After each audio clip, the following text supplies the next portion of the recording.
नमस्कार दोस्तों, आप सभी का स्वागत है फिर से मेरे चैनल खोजी रोहित में।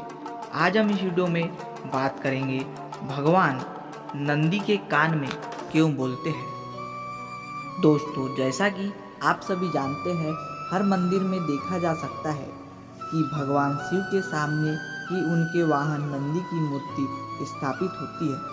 जिस प्रकार भगवान शिव के दर्शन और पूजन का महत्व है, उसी प्रकार नंदी का दर्शन भी जरूरी होता है। कहा जाता है कि अगर अपनी मनोकामनाएं नंदी के कान में कही जाए तो वे भगवान शिव तक उसे जरूर पहुंचाते हैं। शास्त्रों में इस बात का जिक्र किया गया है कि स्वयं भगवान शिव जी ने नंदी को यह वरदान दिया था कि जो तुम्हारे कान में आकर अपनी मनोकामना कहेगा, उस व्यक्ति की सभी इच्छाएं जरूर पूरी होगी।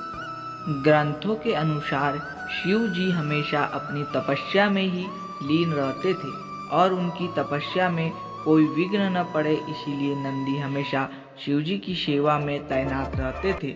ऐसे में जो भी भक्त शिव जी के दर्शन को आते थे, वे नंदी के कानों में अपनी मनोकामना बोलकर चले जाते थे।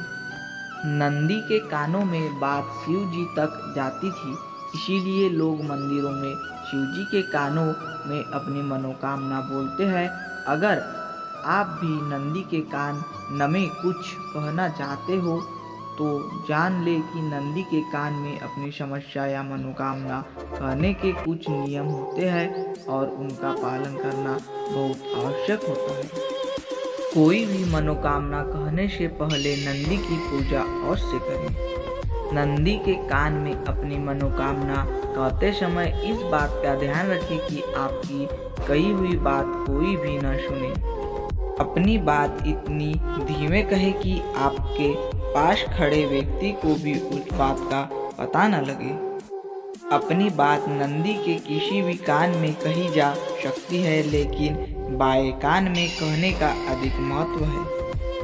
अपनी बात कहते समय अपने होठों को अपने दोनों हाथों से ढक ले जा ताकि कोई अन्य व्यक्ति उस बात को कहते हुए आपको न देखे। नंदी के कान में कभी भी किसी दूसरे की बुराई, दूसरे व्यक्ति का बुरा कहने की बात ना कहे। नंदी को अपनी मनोकामना बोलने के बाद उनके सामने कोई चीज भी भेंट करे, जैसे फल, धन या फिर प्रसाद। मनोकामना बोलने के बाद ये बोले कि नंदी महाराज, हमारी मनोकामना पूरी करो। दोस्तों, अगर आप ऐसा करते हैं तो आपकी मनोकामना भगवान शिव तक पहुंच जाएगी और इसका फल आपको तुरंत प्राप्त होगा। दोस्तों, अगर आपको यह वीडियो अच्छा लगा तो वीडियो को लाइक कीजिए और मेरे चैनल पर जो भी नए होंगे वह मेरे चैनल को सब्सक्राइब कीजिए।